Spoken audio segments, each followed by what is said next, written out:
Assalamualaikum warahmatullahi wabarakatuh. Selamat pagi, mahasiswa matematika. Hari ini kita melanjutkan mata kuliah ISBD pada pertemuan yang keempat, yaitu dengan pembahasan manusia sebagai makhluk individu dan makhluk sosial. Apakah manusia sebagai makhluk individu itu dan sebagai makhluk sosial akan kita bahas pada pertemuan hari ini. Ya, hakikat manusia sebagai makhluk individu dalam artian bahwa manusia itu tidak terbagi ya sebagai makhluk individu, tidak terbagi dan tidak dimiliki oleh orang lain. Diambil dari bahasa Inggris, ini tidak, divide atau terbagi. Jadi manusia itu ada bagian individu yang mana segala sesuatu itu harus dijalani oleh individu tersebut, oleh pribadi masing-masing dan tidak bisa dilakukan oleh orang lain. Maka ada kedudukan manusia yang mana dia harus melakukan suatu aktivitas, melakukan suatu kepribadian, kewajiban yang dilakukan secara individu. Hakikat manusia sebagai makhluk individu mengandung arti bahwa unsur yang ada dalam diri individu tidak terbagi, merupakan satu kesatuan yang tidak terpisahkan. Jadi, individu hanya sebutan yang tepat bagi manusia yang memiliki keutuhan jasmani dan rohaninya, keutuhan fisikisnya, keutuhan raga dan jiwanya.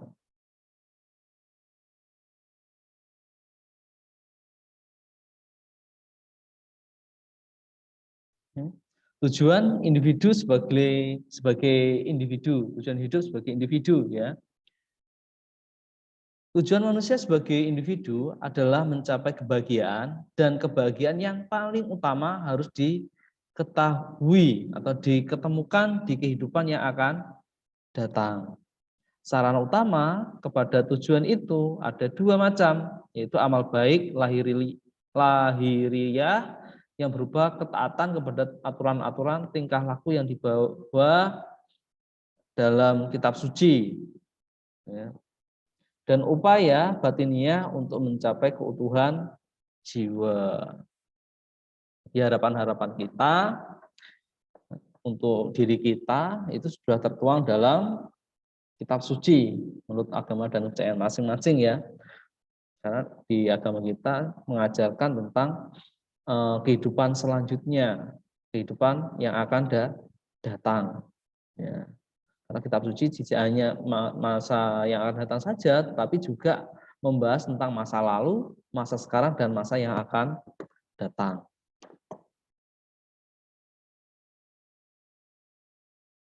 Kedudukan manusia sebagai makhluk individu, diartikan sebagai person atau perseorangan atau sebagai diri pribadi. Manusia sebagai diri pribadi merupakan makhluk yang diciptakan secara sempurna oleh Tuhan Yang Maha Esa. Disebutkan dalam kitab suci Al-Quran bahwa sesungguhnya kami telah menciptakan manusia dalam bentuk yang sebaik-baiknya. Ya, makhluk yang sempurna. Manusia itu makhluk yang sempurna. Sempurna atau tidak, karena kadang orang itu membanding-bandingkan ya manusia satu dengan manusia yang lainnya. Ya, ada yang cantik, ada yang ganteng. Sebenarnya manusia itu relatif sebenarnya, enggak cantik-cantik semua, ganteng-ganteng semua, karena aturan cantik dan tidak cantik, sangat cantik sekali, ganteng sekali, itu yang membuat aturan itu adalah manusia itu sendiri, sehingga ada perbedaan-perbedaan. Yes. Pada hakikatnya manusia itu sama, diciptakan oleh Sang Pencipta, diciptakan oleh Tuhan dalam bentuk yang sempurna. Manusia adalah makhluk ciptaan Tuhan Yang Maha Esa, yang mana kedudukan manusia sesuai dengan kodrat manusia, harkat manusia, dan martabat manusia, hak asasi manusia, dan kewajiban manusia. Ini sudah melekat pada diri individu, ya, kodrat harkat, martabat, ya, hak asasi, kewajiban manusia, ya, itu sudah ketika manusia itu lahir sudah dibekali ini semua. Ya. Namun kadang manusia itu masih merasa kodratnya salah, ya, hak asasinya belum diberikan, ya kan? Karena memang ada sebagian manusia yang tidak menerima hak asasi manusianya, ya, tidak menerima hak-haknya, ya, sehingga dalam kehidupan merasa kurang. Kewajiban manusia itu apa sih kewajiban manusia? Ya, tentunya kalian paham ya, kewajiban kita sebagai manusia yaitu menjalankan peran dan tugas. Nah, dalam diri manusia pasti punya peran dan fungsi sosial, ya. Peran. Kita dapat menjadi apa? Kita menjadi mahasiswa kah? Menjadi pekerja kah? Ya. Menjadi karyawan kah? Nah, dalam suatu peran kita harus menjalankan suatu fungsi dari peran kita sendiri yang harus kita jalankan. Sehingga kodrat, harkat, martabat, hak asasi manusia itu bisa kita dapatkan. Manusia itu butuh martabat dan hak-haknya untuk diberikan. Kalau fungsi dan peran diri seseorang itu dijalankan, maka semuanya akan dimiliki oleh seseorang. Dan juga faktor pengaruh kebutuhan dalam kehidupan, pasti ada kebutuhan yang harus dimiliki, ya, yang memang dimiliki. Ya. Kalau ini tidak dimiliki, maka hidupnya akan tidak seimbang. Yang pertama, umur dan tingkat perkembangan. Ya, tingkat perkembangan harus melalui tahap perkembangan, di mana dalam diri manusia ada perkembangannya sendiri, ya, umur dan tingkat perkembangannya. Yang pertama, perkembangan menerima pembentukan kepribadian di lingkungan keluarga, ya, membentukan karakter di lingkungan keluarga. Jika perkembangan karakter di lingkungan keluarga sudah tertanam, maka barulah anak itu terjun di masyarakat, ya, menerima penanam karakter di lingkungan sekolah. Ketika itu sudah menerima pendidikan karakter di sekolah, maka anak itu siap untuk bertindak di lingkungan masyarakat. Yang kedua, di sini ada kebutuhan seks, ya, kebutuhan biologis. Ini kebutuhan yang memang setiap manusia pasti memiliki kebutuhan biologis, ya. Tidak untuk kemungkinan kalau manusia normal itu pasti punya perasaan, hawa nafsu pada dirinya masing-masing. Kemudian yang ketiga ada status kesehatan, ya, status kesehatan. Siapa sih yang tidak menginginkan sehat, ya? Pasti ingin sehat. Ketika kita menjalankan suatu aktivitas, kalau keadaan kita sehat, semua pekerjaan dapat terselesaikan. Kemudian sosial budaya, ya. Sosial budaya dalam hidup di masyarakat, maka tak lepas yang namanya sosial budaya, aturan-aturan, norma, ya, adat istiadat, itu pasti melekat pada masyarakat. Walaupun itu masyarakatnya dikatakan masyarakat modern, pasti punya sosial budaya juga, ya. Mungkin budaya modern, ya, dibentuk karena perkembangan kemajuan ilmu dan teknologi, maka bisa terbentuk kebudayaan modern. Kalau di hidupnya di pedesaan, yang terbentuk adalah budaya tradisional. Ya, kalau tempatnya di pedalaman, budaya yang terbentuk adalah budaya primitif yang dianggap masih mempunyai nilai-nilai di dalam masyarakat. Kemudian selanjutnya yaitu status ekonomi. Status ekonomi ini juga sangat penting bagi kehidupan masyarakat, bagi individu, ya. Kalau kita punya status ekonomi yang baik, pasti akan dihargai oleh orang lain, mendapatkan pekerjaan yang layak, ya. Itu juga sangat penting untuk memenuhi kebutuhan sehari-hari. Dan juga spiritual. Ya, kalau kita dalam hidup dilandasi nilai-nilai spiritual, maka apa yang kita lakukan pasti bernilai positif. Ada kontrol. Nilai spiritual itu juga sebagai kontrol dalam kita menjalani suatu kehidupan. Mana yang baik, mana yang benar, mana yang boleh, dan mana yang tidak boleh. Kehidupan kita diatur oleh nilai-nilai spiritual atau nilai keagamaan. Dan juga yang terakhir di sini ada emosi homostasis dan equilibrium. Homostatis, homeostatis ya, adalah pemeliharaan satuan, stabilitas dan ketetapan. Ya, stabilitas, ketetapan. Dalam kehidupan kita harus seimbang, ya. Semuanya harus seimbang. Sesuatu yang lebih bahkan akan mendatangkan suatu ketidakseimbangan. Ya, ini pernah sampaikan juga di mata kuliah filsafat ya. Dalam hidup kita harus seimbang secara emosional, ya, stabilitas dan ketetapan.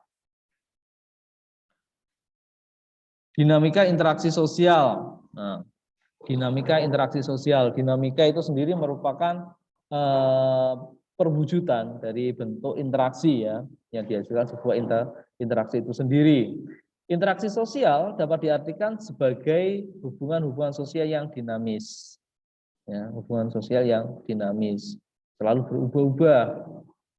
Hubungan sosial yang dimaksud dapat berupa hubungan antar individu yang satu dengan individu lainnya, antar kelompok satu dengan kelompok lainnya, maupun antar kelompok dengan individu. Dalam interaksi juga terdapat simbol, di mana simbol diartikan sebagai sesuatu yang nilai atau maknanya diberikan kepadanya oleh mereka yang menggunakan atau menggunakannya. Ya. Interaksi sosial dapat terjadi apabila antara dua individu atau kelompok terdapat kontak sosial dan komunikasi sosial. Jadi interaksi sosial itu bisa dilakukan secara langsung dan tidak langsung, ya, verbal dan non verbal. Ya. Kalau langsung berarti face to face, kalau tidak langsung berarti menggunakan media, ya, media komunikasi seperti handphone, ya, chattingan, WhatsApp, ya gitu. Itu apa namanya komunikasi yang tidak langsung. Nah, juga komunikasi itu bisa digunakan dengan pengkodean, ya, kode. Tahu yang kode biasanya kalau kita komunikasi dengan bahasa kode biasanya digunakan apa? Untuk biasanya pramuka, ya, simbol. Kalau pramuka itu simbol. Kalau pengkodean anak muda zaman sekarang sukanya main kode-kodean, ya. Nah, dan juga pengkodean itu seringkali digunakan ketika kalian ketika ujian biasanya mau minta bantuan temannya untuk apa? Mendapatkan jawaban, ya, dengan ketukan, dengan kedipan mata, nah, dan juga komunikasi bisa menggunakan mimik wajah yang mengekspresikan rasa senang, ya, bahagia, ya, rasa sedih, ya, itu bisa diekspresikan melalui mimik wajah. Tapi komunikasi yang sangat efektif yaitu menggunakan bahasa. Walaupun itu sangat efektif, terkadang masih ada yang miskomunikasi, ya. Nah, teman yang diajak bicara, teman komunikator kita kadang ya miskomunikasi, ya. Kita penyampaiannya baik, tapi orang terkadang menanggapinya itu negatif. Itu juga ada.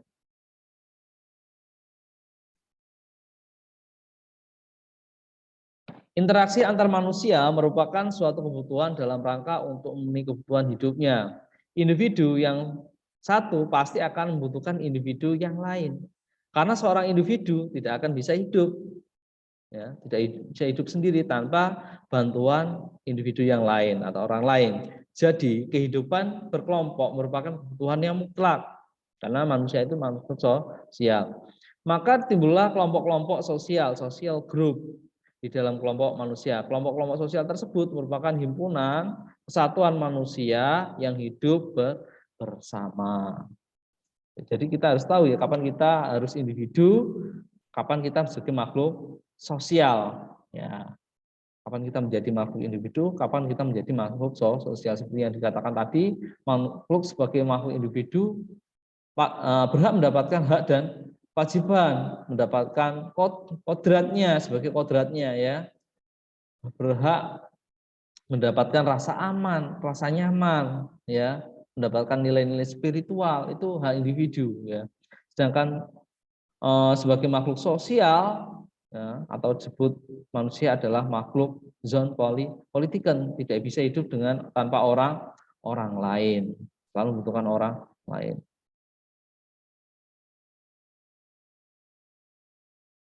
Status dan peran individu dalam masyarakat. Status adalah jenjang atau posisi seseorang dalam suatu kelompok atau dari satu kelompok dalam hubungan dengan kelompok lain. Adapun peran diartikan sebagai suatu konsep fungsional yang menjelaskan fungsi atau tugas seseorang. Dengan demikian dapat dikatakan bahwa status dan peran merupakan dua hal yang saling berkaitan. Status dan peran saling berkaitan. Status menunjukkan pada siapa orangnya, sedangkan peran menunjukkan apa yang dilakukan oleh orang itu. Ya. Setiap status pasti punya perannya sebagai apa? Kalian itu perannya apa? Misalnya mahasiswa, statusnya mahasiswa, perannya bagi mahasiswa itu seperti apa sih peran mahasiswa? Apakah rebahan saja di rumah pada masa pandemi seperti ini? Ya, apakah tetap belajar? Ya, berperan seperti mahasiswa atau berperan sebagai pengangguran. Ya, kita kalau perannya sebagai mahasiswa ya menjalankan kewajiban sebagai mahasiswa. Perubahan sosial, bentuk-bentuk perubahan sosial budaya. Ada beberapa bentuk perubahan sosial budaya. Pada hakikatnya manusia itu sifatnya dinamis dan selalu ingin berubah. Ya. Bentuk-bentuk perubahan sosial di sini ada difusi, yang mana penyebaran budaya tidak langsung akibat interaksi sosial dua kelompok masyarakat. Difusi ini juga bisa dikatakan suatu penyebaran ya. Penyebaran apa? Penyebaran suatu penemuan baru.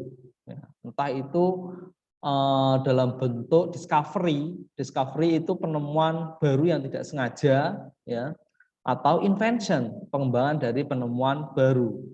Ya. Contohnya discovery itu seperti dulu pertama kali ditemukannya obat malaria itu karena faktor ketidaksengajaan, yang dimana pada awalnya pada sebuah desa ada sebuah sungai yang dianggap sungai tersebut itu airnya dapat mengobati penyakit malaria atau bertuah, ya dianggap sungai itu bertuah. Ternyata setelah minum, ada salah satu warga yang sakit, ketika minum air tersebut, ketika diminum langsung sembuh. Ya, itu penemuan baru yang belum pernah ditemukan atau tidak disengaja. Ternyata setelah diteliti, yang menyebabkan bahwa air itu berkhasiat mengobati penyakit malaria karena ada pohon yang tumbang di sungai tersebut, nah, di kolam tersebut, sehingga yang mengandung obat-obatan, yang mengandung obat penyembuh penyakit malaria adalah pohon yang tumbang di sungai tersebut. Maka disebarkan mulai difusi. Kalau invention ini ada pengembangan, ya misalkan obat, dulu obat itu rasanya pahit, tetapi setelah dikembangkan, adanya invention, penemuan baru dikembangkan, ada obat rasa jeruk, cherry, strawberry, yang dimana anak-anak itu juga suka minum obat tersebut. Ya, akhirnya disebarkan, ya, difusi. Ya, kalau difusi itu disebarkan, banyak masyarakat yang bisa menerima dari pengembangan tersebut, barulah dikatakan namanya inovasi, ya, penemuan yang sudah diterima oleh masyarakat. Yang kedua ada akulturasi, pencampuran budaya menghasilkan budaya baru tanpa menghilangkan budaya asli. Akulturasi ini perpaduan dua unsur budaya, ya. Contohnya apa? Budaya barat. Budaya barat ini masuk ke Indonesia, ya, melalui media sosial yang sangat berkembang ya sekarang ini, ya. Lama-kelamaan diterima budaya barat selagi budaya tersebut berdampak positif bagi masyarakat Indonesia. Biasanya budaya barat yang diterima itu adalah budaya yang berkaitan dengan perkembangan ilmu dan teknologi, ya. Itu bisa diterima, makanya bisa disebut dengan akulturasi tanpa menghilangkan budaya asli, ya. Bahkan dicampur budaya lama dengan budaya baru dicampur. Akulturasi, misalkan alat musik, ya, alat musik dangdut dibikin jazz misalkan. Nah, itu ada perpaduan antara musik budaya lama asli dengan budaya baru. Sedangkan asimilasi, percampuran budaya menghasilkan budaya baru dan menghasilkan budaya asli. Ya, di mana asimilasi ini perpaduan budaya, dua budaya yang berbeda menghasilkan budaya asli. Yang budaya lama itu menghilang demi integrasi, ya. Demi integrasi kedua unsur budaya yang berbeda, demi penyatuan dua unsur yang berbeda. Misalkan ada sebuah kelompok masyarakat, ya, bertempat tinggal di sebuah perumahan. Nah, di perumahan tersebut macam-macam budaya nih, ya budaya. Ada orang yang berasal dari Madura, dari Lamongan, dari Tuban, ya.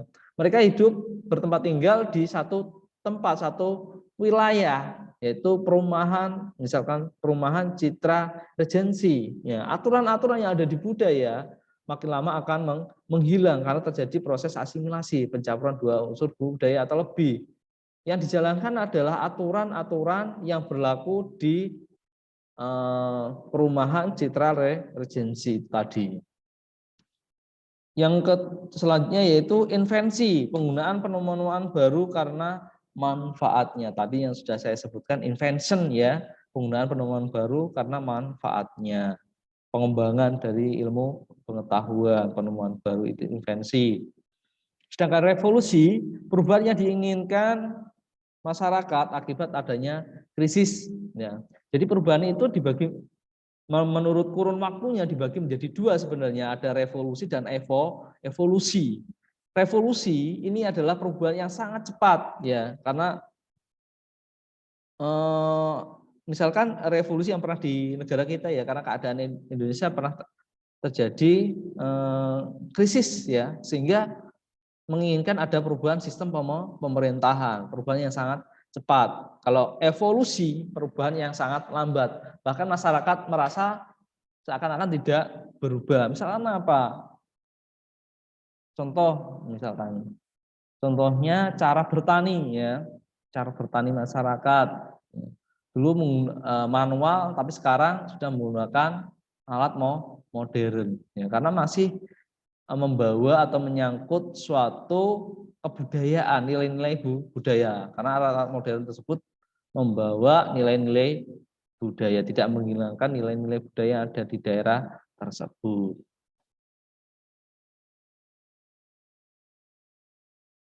Dilema antara individu dan sosial. Mengalami dilema. Manusia sebagai makhluk individu dan makhluk sosial selalu terdiri dari dua kepentingan, yaitu kepentingan individu yang termasuk kepentingan keluarga, kelompok atau golongan, dan kepentingan masyarakat yang termasuk kepentingan rakyat, kepentingan keluarga atau kepentingan masyarakat banyak.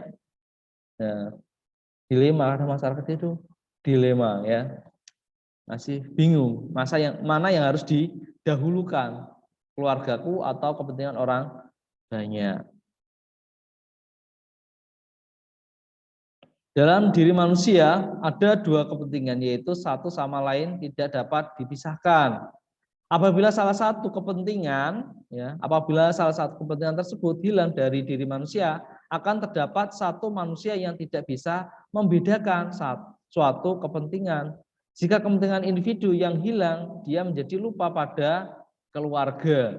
Jika kepentingan masyarakat yang dihilangkan dari diri manusia, banyak timbul masalah kemasyarakatan. Contohnya korupsi, ya, hanya mementingkan kepentingan individu saja, tidak mementingkan kepentingan orang banyak. Inilah yang menyebabkan kebingungan atau dilema manusia jika mereka tidak bisa membagi kepentingan individu dan kepentingan masyarakat, ya, kepentingan keluarga atau orang banyak. Ya. Persoalan pengutamaan kepentingan individu atau masyarakat ini memunculkan dua pandangan yang berkembang menjadi paham atau aliran, bahkan ideologi yang dipegang oleh suatu kelompok masyarakat. Ya. Jadi kita sebagai makhluk atau sebagai manusia harus tahu, ya, kepentingan individu dan kepentingan kelompok atau masyarakat luas. Harus tahu bagaimana cara kita sisihkan ya. Dan harus seimbang keluarga antara keluarga dan masyarakat, kepentingan umum harus seimbang. Oke, mungkin itu yang bisa saya sampaikan untuk mata kuliah Ilmu Sosial Budaya Dasar. Silakan jika ada pertanyaan bisa ditanyakan.